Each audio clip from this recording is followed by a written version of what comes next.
impyerno man yan o Bartolina, ang mga tamad may judgment. Now, question, bakit po wicked ang tamad? Para sa atin, tamad siya, wala siyang kinabukasan. Pero sa Panginoon, bakit po wicked ang tamad? Because for God, laziness is an act of rebellion. Ang pagiging tamad ay nagre-rebelde ka sa Diyos. Bakit rebelde? Walang ginagawa eh. Nag-e-expect siya na palalaguin mo no matter how little na binigay niya sa'yo. O minsan nga, di ba, nagtatampo ka, nag-tithes naman ako, nag-offering naman ako, hindi pa rin lumalaki yung provision ng Panginoon. Yan ang lagi nating tanong eh.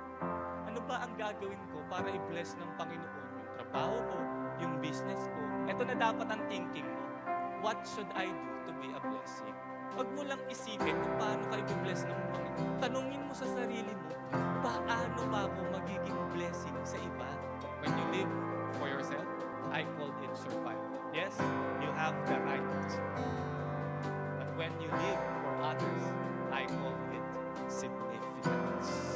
Yes, you could survive. Pwede kang magtrabaho just consuming it para sa'yo. Pero ang totoong panalo, ang totoong nagbago, he is not just earning for survival. He is yearning for significance.